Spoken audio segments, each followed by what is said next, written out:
Bueno, entonces vamos a seguir ya con los últimos versículos que nos quedan de analizar del capítulo 8. Tremendo capítulo, pues me ha sacado a mí, no digo que canas porque no tengo pelo, ¿verdad? Solo barba, pero bueno, me ha sacado las canas de las barbas al tener que investigar un poco más acerca de lo que Marcos, recuerda que estamos estudiando Marcos capítulo 8. Y pues simplemente yo soy una parte de lo que aquí se ha estado hablando, porque hay otros capítulos también muy interesantes que han estado tratando los hermanos, con hermano Alfredo, hermano Manuel, hermano Mario Moreno y otros, ¿verdad? Que, bueno, hasta donde yo tengo entendido, han tocado los capítulos anteriores y los que faltan, los que tienen que venir, ¿verdad? Son 16 capítulos y hoy estamos a la mitad prácticamente de la carta de Marcos. Pero bueno, este capítulo es muy interesante porque hay cosas que Marcos quiere señalar que no señalan otros evangelios. Ni Mateo, ni Lucas, ni Juan señalaron cosas que Marcos está señalando. Y en este capítulo, pues ahora estamos repasando la parte, vamos a ir allá, donde tiene que ver eh, el hecho de que Jesús está con sus discípulos y que pues ya ahora en medio de todo lo que pasó, después de haber después de haber hecho ese gran evento de darle de comer a los 4,000, después de haber sanado al ciego, hablando de sus milagros y de su poderío, ¿verdad? En el caso de Jesús, sus discípulos están ahí viendo, observando, viendo lo que dice, viendo lo que hace, y no solamente sus discípulos, también las personas que quieren ir en contra de Jesús, tratando de casarle, tratando de cazar cualquier palabrita maldicha ahí para poder caerle con todo el peso de la ley de ellos, ¿verdad? Pero en nada pueden. Entonces, tanto los discípulos se sorprenden por todo ese poderío, tanto la gente que está alrededor se sorprende de todo lo que dice y hace Jesús, y también sus detractores, es decir, la gente que está en contra de Jesús, también están atrapadas porque no hayan cómo, ¿verdad? Simplemente ellos buscan la manera, pero no hayan cómo. Sin embargo, en todo este derroche de eventos, yo pregunto, ¿qué pasaría si nosotros hubiéramos estado en ese momento ahí? Gracias al Espíritu Santo, por supuesto, que dio la mano de Marcos, que nos enseña los sentimientos y las emociones que generalmente uno experimenta cuando se da cuenta de algo. En este caso, Marcos se centra mucho en las expresiones, ya habíamos visto esto en los gestos, y por medio de eso es que nosotros nos damos cuenta y podemos identificar qué hubiéramos hecho nosotros si hubiéramos estado ahí. Claro, hoy tenemos toda la verdad revelada, y como tenemos toda la verdad revelada, entonces podemos deducir y sacar conclusiones. Pero sus discípulos en ese momento, los que seguían a Jesús, no, estaban empezando, tenían ideas propias y todo, que a veces no calzaban con el mensaje y con la actitud de Jesús. Pero llega un momento en que Jesús ahora, en esta mitad de la carta de Marcos, ahora se van a preparar. Ahora Jesús los va a preparar porque anteriormente, aunque ellos se iban preparando por las cosas que observaban y oían, no tenían muy claro exactamente por qué eran discípulos de Jesús y hacia dónde los iba a llevar ese discipulado. Es decir, el maestro les estaba enseñando, pero hacia dónde iba. Para los discípulos iba directamente a cumplir aquella escritura que decía que iba a venir el Mesías, Salmos capítulo 2, por ejemplo, y que iba a gobernar con mano de hierro y que todas las naciones él las iba a quebrantar por medio de su poder, de su poderío. Él iba a ser un capitán, un maestro, un profeta, ¿verdad? Donde iba a demostrar un derroche de poderío militar y donde en este caso Roma iba simplemente a caer bajo sus pies, bajo su dominio, y todos aquellos paganos que estaban en contra del país de Israel iban a sufrir las consecuencias. Eso es lo que por muchísimos años los líderes religiosos habían enseñado al pueblo de Israel. Ellos, los líderes, lo reconocían y sus discípulos no estaban lejos de tener esa experiencia, esa costumbre, ese pensar. Pero ahora Jesús los va a preparar. En realidad les va a enseñar el por qué Él es el Cristo. Recuerden que aquí en el versículo 29, ahora les dice a sus discípulos, ¿y vosotros quién decís que soy? Respondiendo Pedro, bueno, ya vemos a Pedro, todos conocemos la actitud de Pedro, ¿verdad? Es una actitud bien, el hombre es bien de empuje, el hombre no se queda callado, el hombre si tiene que ponerle el pecho a las balas, se las pone, él no anda con miramientos y se adelanta a sus discípulos y le dice, Pedro, tú eres el Cristo. Y entonces estamos basados en esta declaración. Esta declaración marca un antes y un después, porque ellos, aunque ya sabían, todos estaban de acuerdo de que él era el Mesías. Mesías quiere decir el ungido, que es lo que se hacía antes para ungir a los reyes, como el caso de David. Y Cristo es una palabra griega que también significa lo mismo y da esa misma connotación. Ahora Pedro dice, tú eres el Cristo. Es decir, ellos sabían que Jesús es el Mesías, pero esa declaración todavía no era de forma clara en los ojos de ellos. Así que Jesús ahora se prepara a enseñarle a los discípulos. Así que, en modo de resumen, pues la primera pregunta que vimos en Marcos 8:27, ¿se acuerdan? ¿Quién dicen las personas? ¿Quién dicen la gente que soy yo? Dice Jesús. Fue muy fácil responder. Unos que Juan el Bautista, otros que Elías. La gente tenía muchas especulaciones en cuanto a quién era Jesús. Pero ahora les cae esa responsabilidad. Fue hecha para guiar a los discípulos a declarar su propio concepto acerca de él. Ahora los tiene atrapados, ahora los tienen que sincerarse, ahora tienen que abrir su corazón y meditar si lo que están aprendiendo, si la doctrina que están tanto enseñando como aprendiendo, les está haciendo algún resultado a ellos. Jesús quiso asentar y confirmar un sello en ellos la fe respecto a su verdadera identidad como el Hijo de Dios. Recuerden que ellos no estaban simplemente declarando que Mesías era un rey ungido, estaban declarando que él era el Hijo de Dios. Pedro lo declara en Mateo 16:18, tú eres el Cristo, el Hijo del Dios viviente. Estas son palabras muy fuertes. Hoy por hoy no son tan fuertes porque se han usado tanto que va perdiendo su valor de significado.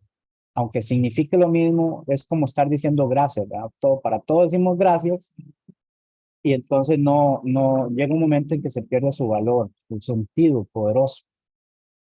Así todos decimos, sí, Jesús es el Mesías, sí, Jesús es el Señor, sí, Jesús es el Cristo, pero en realidad esto que está declarando Pedro está impactando en el corazón de todos ellos y ahora Jesús va a tratar de hacer que ese impacto, esa fe que tienen ellos, vaya por el camino correcto. Por eso es que la verdadera identidad de él, es decir, los discípulos, en este caso Pedro, está diciendo que Jesús es Dios. Estamos hablando de que están en Israel, de que son judíos. Y los judíos, los israelitas, no aceptan que un hombre simple como él se declare como Dios. Ningún rabino haría eso, ningún maestro haría eso, nadie. Pero ellos están viendo y están oyendo las cosas que Jesús está haciendo. Y todo indica, todo va hacia ahí. No solamente Él es el Hijo de Dios, es que todo lo representa. El Cristo representa tanto su destino real, profético, como también su divinidad. Sin embargo, entonces, la fraseología, es decir, la frase que emplea Jesús aquí, pone el énfasis en el pensar de los discípulos. Y este es vosotros. ¿Qué piensan ustedes? ¿Qué dicen ustedes? Respondiendo Pedro, dijo, tú eres el Cristo. Pedro siempre, ¿verdad? Como sabemos, es enérgico, él es impetuoso, él no se detiene ante nada, él va a lo que él cree que es seguro, ¿no? Él responde por los demás. Y la verdad de esta confesión es la base, y es así, es la base sobre la cual descansa toda la doctrina, todo lo que somos nosotros como cristianos, la iglesia de Cristo. descansa sobre esa base, sobre esa confesión, sobre esa declaración. ¿Y la iglesia qué es? Pues obvio, el cuerpo de personas que somos salvas, ¿verdad? Si usted dice ser cristiano, pues esta es la declaración que sostiene su fe y que sostiene la base de su conocimiento y doctrina. Declaramos que Él es el Hijo de Dios, que Él es el Cristo. Todo lo que dijo el Antiguo Testamento, Lucas 24:44, era para señalar y apuntar a Jesús. Todo lo que dicen las cartas de Pablo, todas las que dicen las cartas generales de los apóstoles y estamos con los 27 libros del Nuevo Testamento, declaran esto. La base principal es que como Cristo, Él es Señor de todo, tanto en el cielo como en la tierra. Bueno, pero el énfasis que da Jesús en esto es ustedes que creen. Está bien que lo digamos, está bien que lo declaremos, pero ¿cuál es mi fe con respecto a esto? Bueno, Jesús las va a poner a prueba porque les va a declarar el verdadero sentido de lo que es ser el Cristo, el Mesías, y principalmente el sentido de ser discípulo de ese Cristo, de ese Mesías.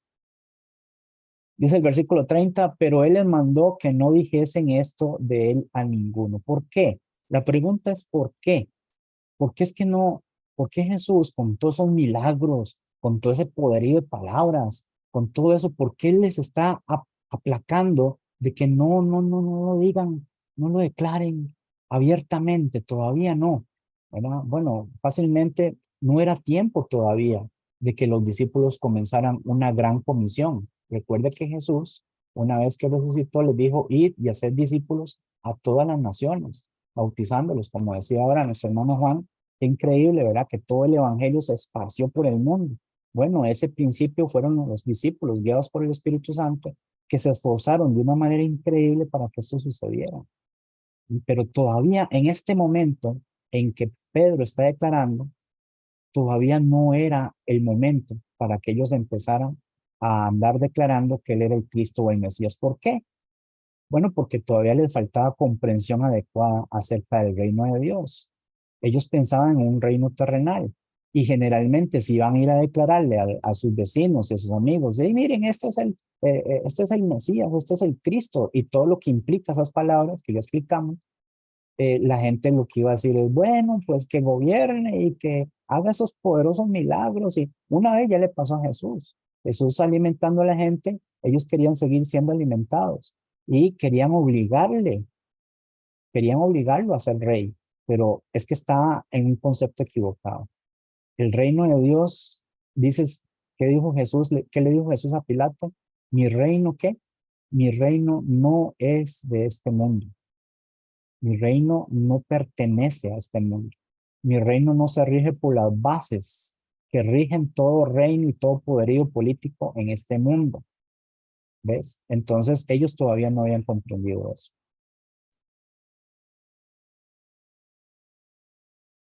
Sigue diciendo el 31, y comenzó a enseñarles que le era necesario, y aquí esta parte es donde entramos ahora en el antes y después, y comenzó a enseñarles que le era necesario al Hijo del Hombre padecer mucho y ser desechado por los ancianos, por los principales sacerdotes y por los escribas, y ser muerto y resucitar después de 3 días.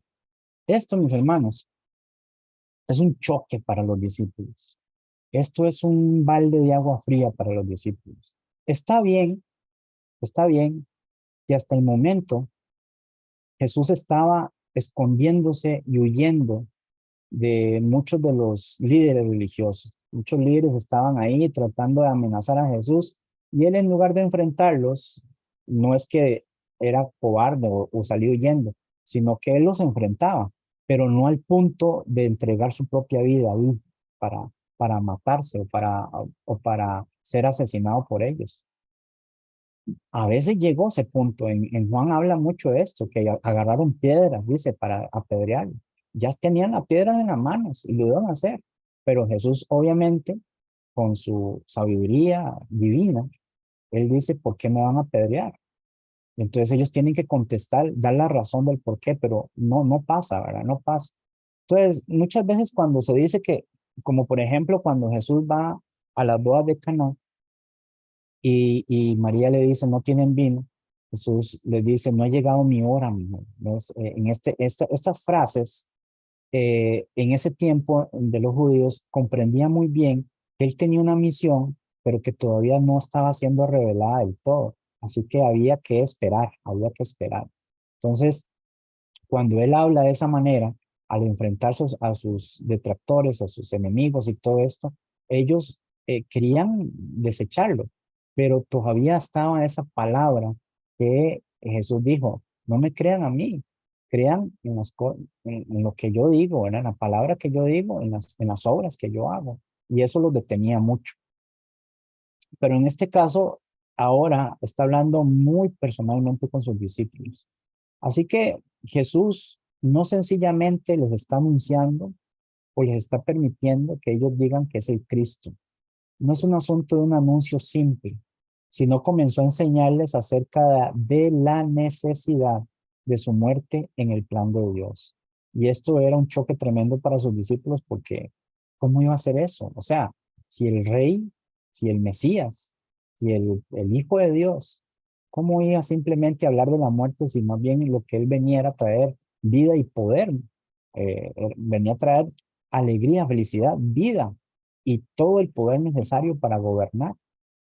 Pero este choque tremendo, pues, es que él les declara, dice, comenzó a enseñarles, ¿verdad? Eso de comenzar a enseñarles es que ahora en este momento, como vamos a ver después, en esta parte cuando dice, esto les decía claramente, esta expresión, les decía claramente, hablaba de esto abiertamente, ya no era un asunto de cumplir una profecía o de que las profecías dicen, la ley dice, esto será, esto no será, no les hablaba por medio de símbolos como hace Juan en Apocalipsis, ¿verdad? Esto qué quiere decir, no llevaba una cuestión de pensar y tratar de deducir qué eran las palabras de Jesús. Cuando dice Marcos que esto les decía claramente, es que les hablaba de esto abiertamente. ¿Pero qué les hablaba abiertamente? ¿De que él era el Cristo? No, de lo que les está enseñando. Les está enseñando que el concepto de ser Cristo es venir a morir, es venir a sufrir, es venir a ser maltratado, es venir a derramar su sangre. Y esto para ellos era un choque tremendo. Jesús está preparando, y es que esta es la palabra correcta, ¿verdad? A sus discípulos para el horror que se va a presentar más adelante. Porque no es cuestión de que él valga la vida, es que cuando ustedes leen los evangelios, ven ese proceso en el que Jesús, siendo el Hijo de Dios, va a caer en manos de pecadores y va a ser juzgado de una manera tremenda, donde sus discípulos van a estar ahí en viva carne, experimentando todo ese sufrimiento. Es un horror que todavía ellos no tienen claro y que Jesús va a empezar a aclarárselos. En lugar de un glorioso reino terrenal con lo que ellos esperaban, ¿verdad? Queda por delante para Jesús sufrimiento, rechazamiento, muerte y pues obviamente que después la resurrección, pero todavía ellos no están ahí preparados para eso, ¿no? Entonces, en este pasaje Jesús habla claramente a sus discípulos acerca de su sufrimiento. Ya declararon que Él era el Cristo, ahora entiendan, dice Jesús. Claramente les voy a explicar lo que significa ser el Cristo. Rechazo y muerte que le espera en lugar de un reino terrenal. ¿Ustedes piensan que yo voy a ser uno como David? No, hombre, es todo lo contrario. Voy a hacer lo que dice Isaías 53, ¿verdad? ¿Se acuerdan de la profecía de Isaías 53, ¿verdad? Que dice que como raíz de tierra seca, no hay parecer en él, lo maltrataron, le hicieron toda clase de males y todo eso. Bueno, es interesante leer esa profecía. Aunque ellos lo sabían, no sabían cómo aplicarla todavía en este caso y Jesús ahora se los está declarando abiertamente. En el 32 sigue diciendo, entonces Pedro le tomó aparte y comenzó a reconvenirlo. Ay, ay, ay. Entonces tenemos el problema de Pedrito, ¿eh? Pedrito, quién sabe cuántos hermanitos conocerá usted en la iglesia que son así, ¿verdad? Son impetuosos, son personas que no escuchan, que simplemente sacan lo que hay en el corazón sin pensar primero si realmente lo que están diciendo tiene algún valor. Y son así, ¿verdad? Dice que Pedro era pescador. Y hay un dicho que dice que por la boca muere el pez. Y es lo que le está pasando a Pedro, ¿verdad? Pedro simplemente dice, le tomó parte y comenzó a reconvenir. La palabra reconvenir eh, es en español, significa hacer un trato con una persona, llegar a a un acuerdo con una persona. Es tratar de convencer a una persona por medio de palabras que lleguen a un acuerdo. Pero la traducción no está bien implementada ahí. La traducción correcta ahí, aquí sería que Pedro empezó a reprenderle, es decir, a decirle, ¿usted qué le pasa? A hablarle fuertemente, a decirle, Pedro, ¿usted por qué está diciendo eso? Usted no entiende lo que está diciendo. Pedro se lo está diciendo a Jesús. Comenzó a reprenderle, es decir, llevando a Jesús aparte. Jesús, Pedro, vea lo que Marcos declara acá, otra vez hablando de los gestos, ¿verdad? De las actitudes físicas. Entonces Pedro lo tomó aparte, declara Marcos.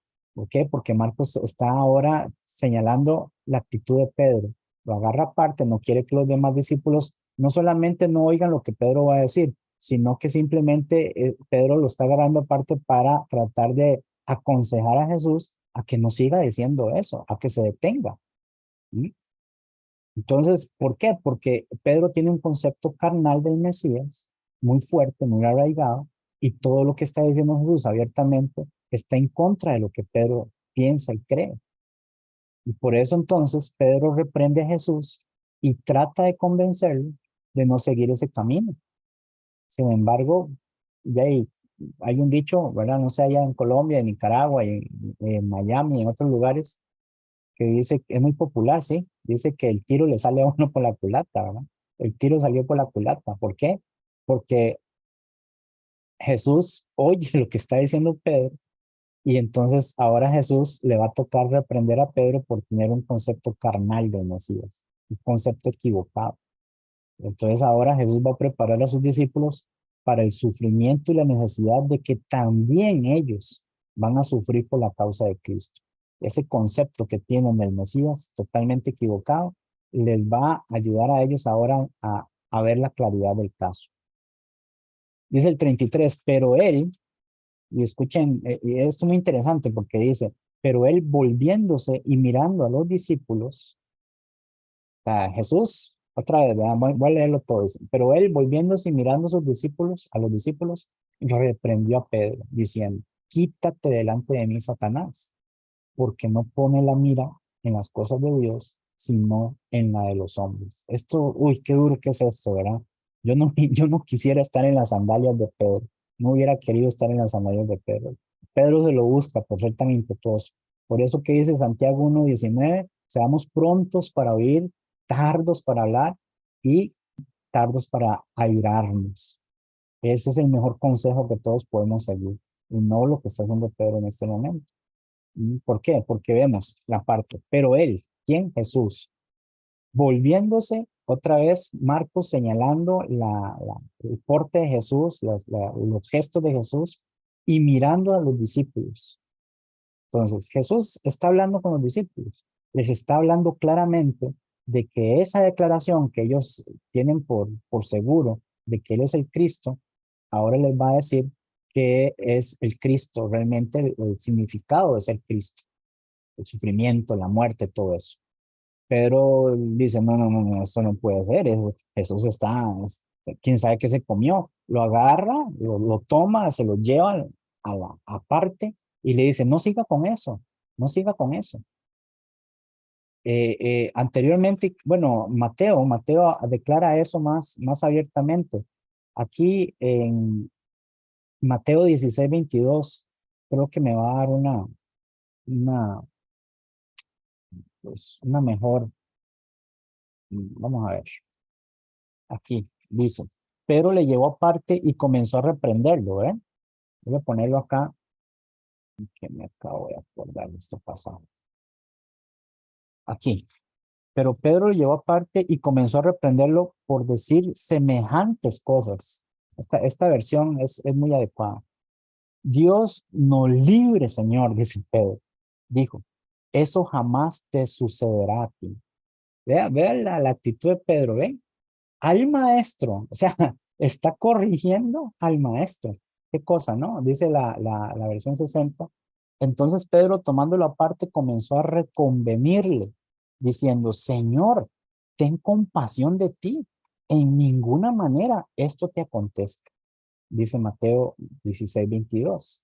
Es exactamente entonces Marcos acá es lo que está señalando de lo que está haciendo eh, eh, Pedro. Pero recuerden que Marcos no se enfoca tanto en las palabras, sino en los gestos, en lo que está haciendo. Entonces, como estaba pasando eso, Jesús vuelve a ver a sus discípulos y lo que hizo Pedro tratando de hacerlo en oculto, tratando de hacerlo entre dos personas, de corregir al maestro, ahora Jesús se aprovecha de esa situación para darles una gran lección a sus discípulos, a todos. Y aquí es donde Jesús reprende a Pedro públicamente. Después de que Pedro intenta disuadir a Jesús de ir a la cruz, no te hagas eso, Señor, ¿cómo puede ser? Jesús llama a Pedro Satanás. Y esto es muy fuerte. Esta palabra es muy fuerte, hermanos. Porque Pedro estaba pensando en términos humanos y mundanos, en lugar de pensar en los planes de Dios para la salvación del hombre. Y esto es lo que pasa hoy día con los modernistas, con las sectas modernistas, que niegan la deidad de Jesús y la eficacia de la cruz. También actúan como agentes de Satanás. Cuando Jesús dice, apártate de mí, Satanás, no está diciendo que Jesús es el diablo o que el diablo se le metió ahí de una forma como se le metía a los gadarenos o los demonios a los gadarenos que estaban fuera de sí. No, porque la palabra Satanás lo que significa, esto es se usa la palabra en español Satanás, pero el significado es adversario. La traducción de la palabra griega Satanás es, en español, significa adversario. Todo lo que está como adversario ahí. Entonces, en este caso, es lo que está haciendo Pedro. Pedro, por su mentalidad carnal en cuanto a lo que es el Mesías y ese impacto que recibe de Jesús de ver que no era así, ahora Pedro está siendo adversario de Jesús porque quiere convencer a Jesús de que no siga con su misión, con tal de que se molde y se acomode a lo que realmente tanto Pedro como los demás discípulos creen. Entonces Jesús, al ver esa amenaza de que quieren irrumpir en su misión perfecta, hecha por Dios, como el plan de Dios, Jesús dice, apártese de mí, adversario, que es lo que significa Satanás. ¿Mm? Y le dice el por qué. Porque no pones la mira en las cosas de Dios, sino en la de los hombres. Pedro estaba más fortalecido en creer lo que les había enseñado a las personas acerca del concepto del Mesías, que lo que Jesús ha estado diciéndoles, enseñándoles claramente acerca de lo que es el verdadero sentido de ser Mesías. Y por eso hoy también, las personas que hablan así, por ejemplo, mire lo que dice Hebreos capítulo 2,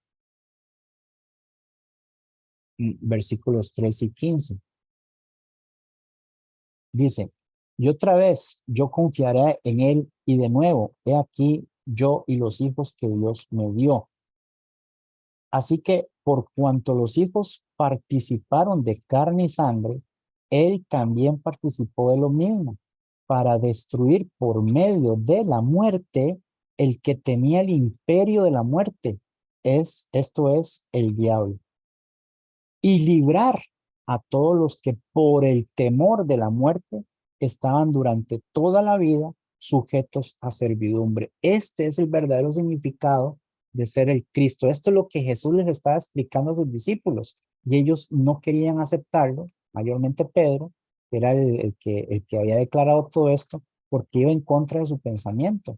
Pero en realidad, mire, lo quiero leer en una versión más sencilla. Mire lo que dice esta versión, por ejemplo.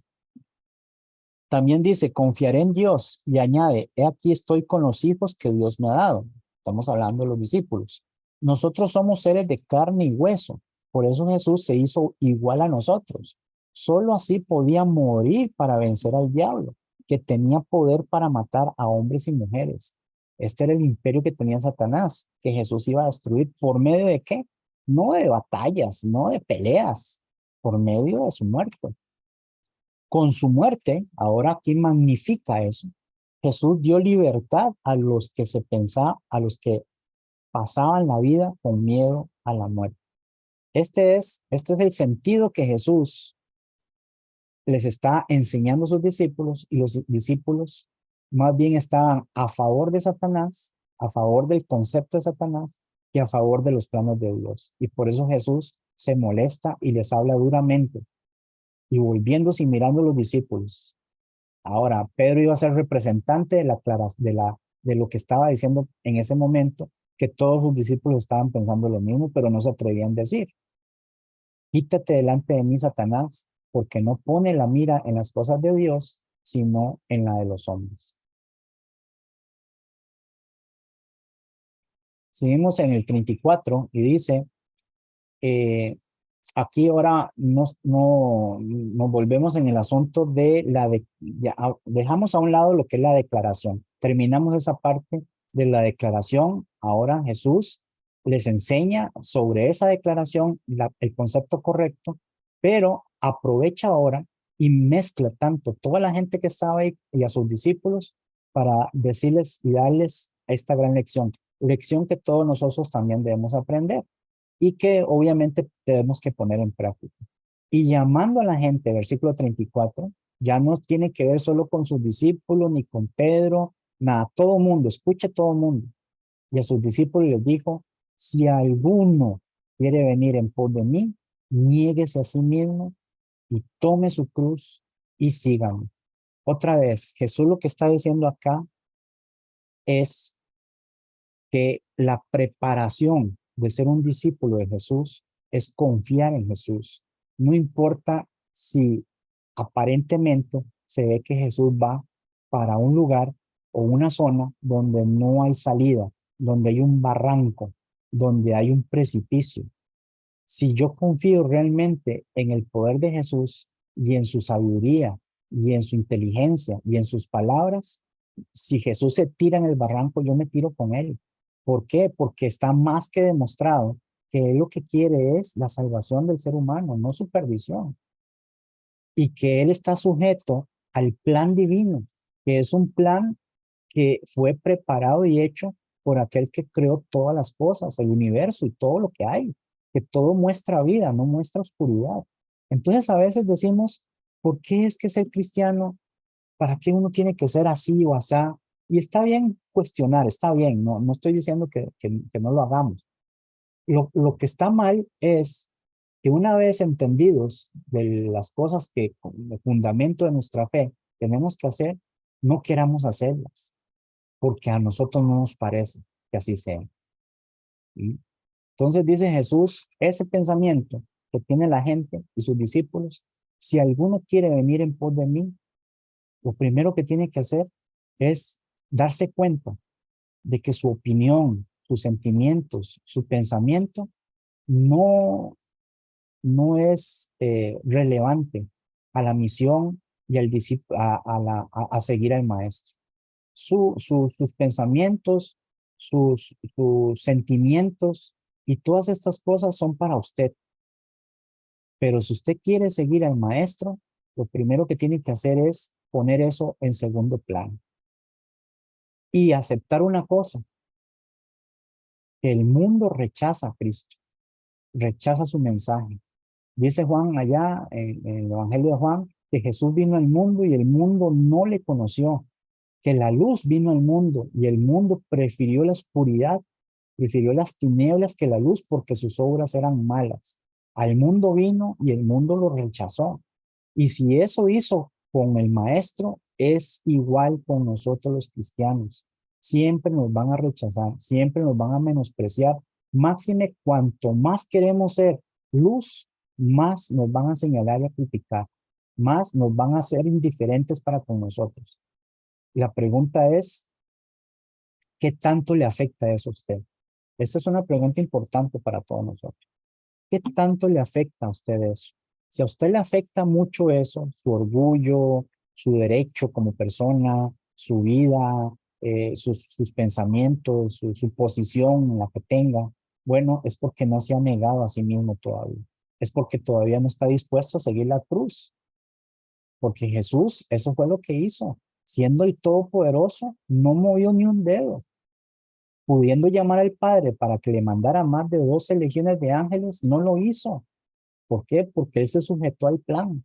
Y si el maestro lo hizo negándose a él mismo y tomando su cruz hasta la muerte, pues lo menos que podríamos hacer nosotros es seguir el ejemplo del maestro, negarse a sí mismo. ¿Qué es eso? ¿Qué significa? Bueno, Jesús llama a la gente de sus discípulos para decirles que para seguirlo deben negarse a sí mismos, es decir, tomar su cruz y seguirlo, pero preparándoles para aceptar que él va a sufrir mucho. En este caso, es lo que les espera a todos ellos. El Evangelio es un llamado al sufrimiento por Cristo y cuesta ser un cristiano verdadero. Claro que sí.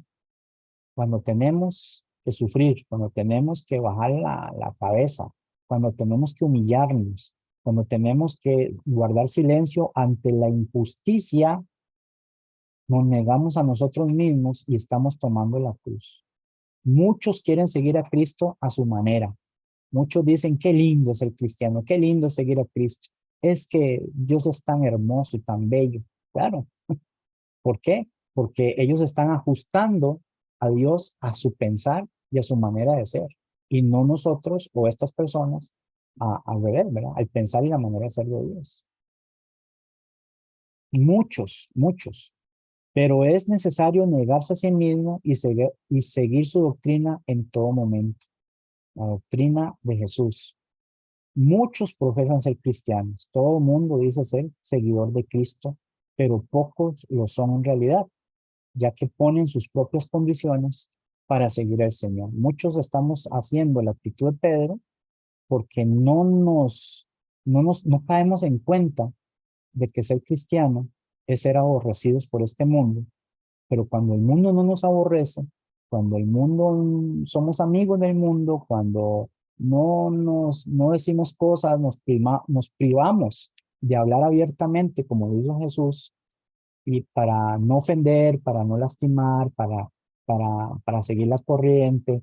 Ah, estas personas están creyendo que la homosexualidad es un derecho, que el lesbianismo es un derecho, que el aborto es un derecho, que cada quien debe actuar y pensar como quiere, que no importa mientras haya paz y armonía en la sociedad, entonces no importa que la gente piense lo que quiere y como quiera. No, el cristiano no. El cristiano es aborrecido en el mundo precisamente por eso, porque no se ajusta a las condiciones de este mundo. Y eso es lo que Jesús le está diciendo a todos, hasta el día de hoy, a nosotros también. Dice el 35, porque todo el que quiera salvar su vida, la perderá, y todo el que pierda su vida por causa de mí y del Evangelio, la salvará. Qué interesante esta parte, porque aquí Marcos incluye la palabra Evangelio. Todos pensamos que Jesús y el Evangelio son, bueno, todos nosotros no, todos me refiero al ser humano. Nosotros somos seres humanos. Nosotros no pensamos así porque somos cristianos, pero muchas personas piensan que lo importante es creer en Jesús, en su persona, ¿ves? Es decir, yo creo en que Jesús hace 2000 años vino y murió en la cruz. Eso para mí es ciertísimo, yo lo creo. Y creen que con ese concepto de creencia es suficiente para ser salvos. Claro, porque hay una doctrina falsa que dice que con solo creer uno ya es salvo, y no es así. Pero aquí Marcos registra algo tan importante como el hecho de que Jesús dice que sí, Él es la causa, Él es la causa, por Él es el principio de esta enseñanza, como dice Marcos capítulo 1, versículo 1, principio del Evangelio del Señor Jesucristo, el Hijo de Dios. Pero dice él que el mensaje es tan poderoso, el mensaje es tan uno como él. Dice Juan 1:1, él es el verbo, es decir, la palabra, y la palabra estaba con Dios y la palabra es Dios. Lo que Jesús decía era tan importante como lo que él hacía, como lo que él demostraba. Así que Marcos registra cuando dice, porque todo el que quiera salvar su vida, al fin y al cabo es lo que buscamos, ¿no? Como cristianos es lo que buscamos. Como personas buscamos y sabemos y entendemos que nosotros fuimos hechos y creados a la semejanza de Dios. Somos eternos, no dejamos de ser. La muerte física es solamente lo que significa una reparación entre el cuerpo y el alma, pero seguimos con vida y esta vida es eterna y el mundo pasará y las cosas se terminarán materialmente hablando, pero nosotros seguiremos con vida. La pregunta es, ¿dónde vamos a pasar esa vida? Delante de la presencia de Dios, gozando de una vida eterna con Él en la luz, o con Satanás y la oscuridad, siendo castigados eternamente. Entonces, ¿qué es lo que queremos nosotros? Obvio, por naturaleza, por inteligencia, por raciocinio, lo que queremos es ser salvados de eso. Pero el asunto es que hay una condición, porque todo aquel que quiera salvar su vida, sí, sí, sí, yo quiero, pues tengo que perder entonces todo lo que para mí es vida en este mundo. Y todo el que pierda su vida, es decir, todo aquello que me hace a mí ser una persona con derechos, con hacer lo que yo quiera, tomar las decisiones que yo quiera, eso, dice Pablo, todo eso es basura para mí, porque para mí el vivir es Cristo y el morir es ganancia, dice Pablo. Y dice, y todo el que pierda su vida por causa de mí, no por cualquier cosa, no porque a usted anda gritándole a los vecinos y un vecino loco ahí sacó un arma y lo mató, no porque usted anda metiéndose en lugares donde no debería meterse, ni diciendo cosas que no debería andar diciendo. Es por la causa de Cristo. ¿Y cuál es la causa de Cristo? Negarse, humillarse a sí mismo, ¿sí? Y confiar en Dios. Seguir, tomar la cruz y seguirle. Porque todo aquel que quiera salvar la vida la va a perder.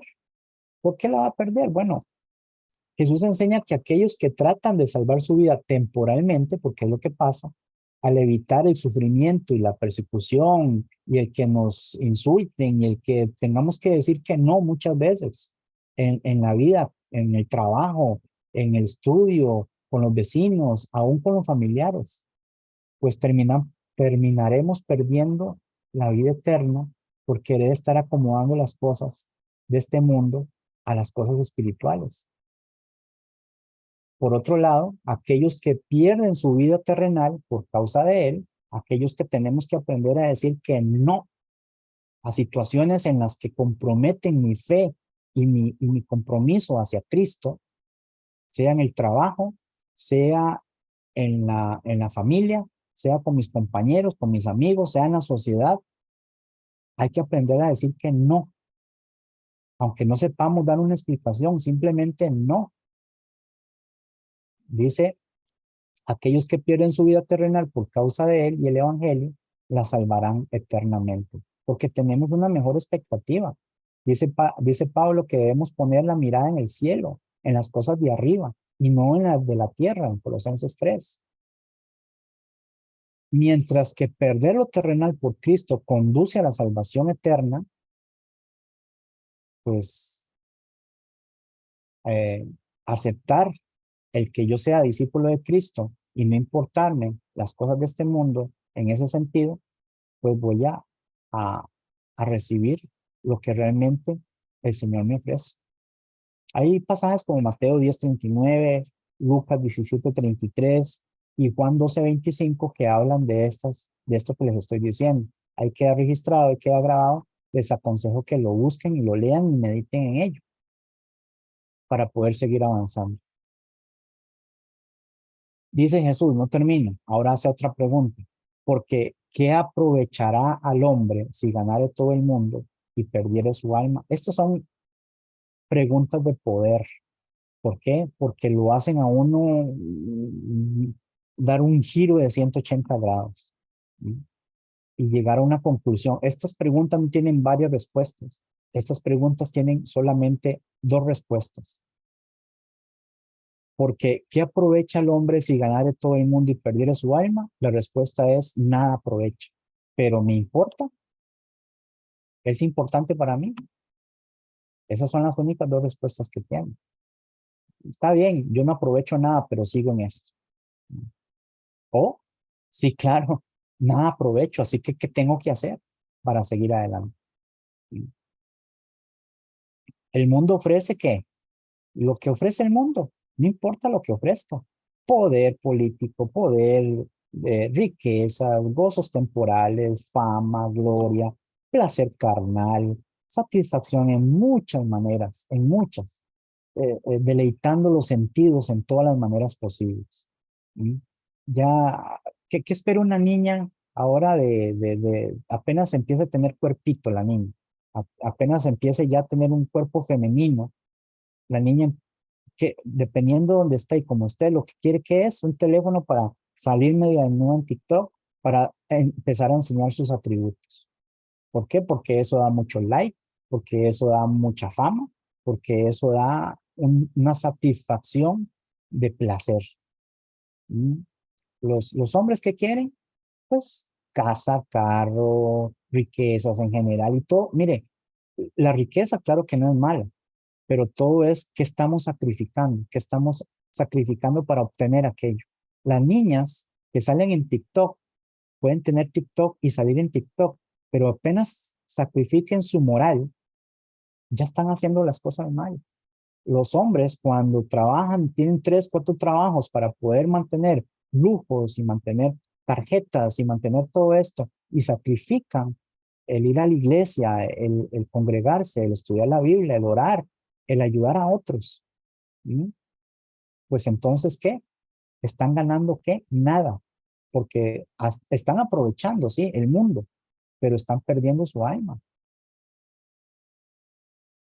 El mundo ofrece poder, riqueza, gozos temporales, fama, gloria, placer carnal y satisfacción en muchas maneras. Ahora, si la persona puede adquirirse todo esto totalmente, dice, si la persona puede adquirirse todo esto totalmente, si al mismo tiempo pierde su alma por la eternidad, ¿qué ha ganado? Esa es la respuesta que nosotros tenemos que deducir, sacar.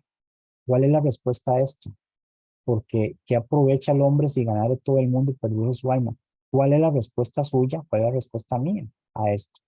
El precio de lo mundano es demasiado alto. Cuesta la perdición del alma eterno. Como dice Mateo 10:28. Vamos a leer aquí, Mateo 10. Voy a poner acá esto, 28. No tengan miedo de la gente que pueda destruir el cuerpo, pero no la vida que está en ustedes. Más bien, teman a Dios, que tiene el poder de destruirlos totalmente en el infierno. ¿Sí? Dice la versión de estudio, y no temáis a los que matan el cuerpo, mas el alma no pueden matar. Temed más bien a aquel que puede destruir el alma y el cuerpo en el infierno. Es que es una cuestión de lógica, es una cuestión de sentido común. El sentido común nos obliga a pensar que aunque yo tenga todo en este mundo, voy a morir, en algún momento de mi vida va a pasar y voy a dejar todo esto acá. Dice Job, del nuevo salí del vientre de mi madre, del nuevo volveré a ella. ¿Mm? ¿Por qué? Porque ciertamente nada podemos llevarnos al otro lado. Entonces, ¿qué vale la pena? ¿Cómo vale la pena vivir? Ese es el punto, ¿verdad? ¿Qué vale la pena escoger? Dice, ok, esta es otra pregunta que tiene una excelente respuesta y que son únicas, no tienen variedad de respuestas. ¿O qué recompensa dará al hombre por su alma? Entonces, si la vida es algo que usted no puede retener, ¿o cómo? Ojalá alguien me diera el secreto de eso. ¿Cómo puede retener usted la vida con sus propias fuerzas o medios? ¿Cómo puede ser usted una persona que no va a morir nunca? ¿Cómo puede ser una persona que va a disfrutar de todo lo que ofrece la vida? ¿Cómo va a recompensar eso? ¿Qué medio tiene usted para eso? Bueno, obviamente el alma tiene un precio muy altísimo, un precio que nadie, ninguno de nosotros puede pagar. Ahora, la pregunta de Jesús, desde la perspectiva de la eternidad, dirige la mente de los oidores, en este caso nosotros también, a que para salvar esa alma eternamente y no perderla, tiene que pagar el precio estipulado. Nosotros no podemos. Él sí pudo, porque ¿qué fue lo que él hizo? Dio su vida, fue muerto en la cruz, se negó a sí mismo. ¿Sí? Tiene que nosotros, lo mínimo que podemos hacer como agradecimiento a esa tan increíble deuda es hacer lo mismo, tener que dar su vida terrenal y temporal en servicio a Cristo y su evangelio, su mensaje. Ese es el precio, esa es la recompensa de ser salvo. Es cierto, nosotros no podemos obtener la salvación por nuestros propios medios, porque no tenemos los medios para hacerlo. Somos destituidos de la gloria de Dios porque todos pecamos, pero Jesús no. Jesús no cometió ningún pecado. Él llevó todo a la perfección, como el plan lo determinaba. Y él lo regaló a todos los hombres por medio de seguir las condiciones que Jesús estipula en su ley, ¿sí? Que es aceptarle como Señor, como Maestro. Pero ¿qué dice Jesús? Si usted quiere ser mi discípulo, pues niéguese a sí mismo, tome la cruz y empiece a seguirme. Esa es la condición. Dice el 38, porque el que se avergonzare de mí y de mis palabras en esta generación adúltera y pecadora, miren la expresión aquí, esta expresión es muy importante, es, el Hijo del Hombre se avergonzará también de él cuando venga en la gloria de su Padre con los santos ángeles. Esta expresión de que porque el que se avergonzare de mí y de mis palabras, otra vez esto es muy importante, no solo de Jesús, sino de sus palabras en esta generación adúltera. Está hablando Jesús en ese momento. Pero ¿qué es ese tipo de generación? ¿Qué es ese tipo es decir, Jesús está viviendo en un mundo en ese momento rodeado de qué? De adulterio, de infidelidad. No, no solamente adulterio de engañar a la mujer. Estamos hablando de que esta gente se había olvidado de Dios. Se había olvidado de Dios por seguir conceptos humanos y conceptos que ellos llamaban dioses, idolatría. Pensaban otras cosas, imaginaban otras cosas, le daban más importancia a las cosas de este mundo y eso es como el adulterio, ser infieles y pecadora. Es decir, todo pensamiento era hacia ese lado, hacia pecar. Bueno, si dice, porque el que se avergonzara de mí en una situación así donde más bien nosotros deberíamos buscar más a Dios, pero nos avergonzamos de su mensaje, nos avergonzamos de Dios, del Señor. ¿Por qué? Porque no queremos entrar en conflicto con el mundo. Bueno, entonces espere que en el día del juicio el Hijo del Hombre va a hacer lo mismo para con usted, porque eso es lo justo, eso es justicia. Tanto sacrificio, tanto que hizo Jesús, tanto que pasó Jesús para que usted simplemente, y digo usted no como cristiano, sino como ser humano, empiece a cuestionar que mejor lo hago a mi manera. Cuando venga en la gloria de su Padre con los santos ángeles, Jesús advierte que aquellos que se avergonzan de él y de sus palabras en una generación pecadora y adúltera serán avergonzados para él en su segunda venida con los santos ángeles. Es importante para los cristianos no avergonzarse de Cristo. Es sumamente importante eso y seguirlo fielmente, que es lo que todos hacemos como cristianos, incluso en medio de la persecución, que es lo que debemos cuestionar. Muy bonito ser cristiano cuando hay paz, pero ¿qué pasa cuando usted tiene que comprometer su fe? ¿Cuáles serán sus decisiones? ¿Cuál será su actuar? El que busca salvar su vida física al avergonzarse de Jesús, pues va a tener como recompensa que va a perder y también el Señor Jesús se va a avergonzar de uno. La segunda venida de Jesús será gloriosa y acompañada de los santos ángeles. Este pasaje se relaciona con lo que dice Mateo 7, 21, 23. Bueno, ya me gané el tiempo, pero quiero darle fin a este capítulo hoy. Dice Mateo 7, 23. Y entonces les declararé, nunca os conocí, apartados de mí, hacedores de maldad. Dice el 21.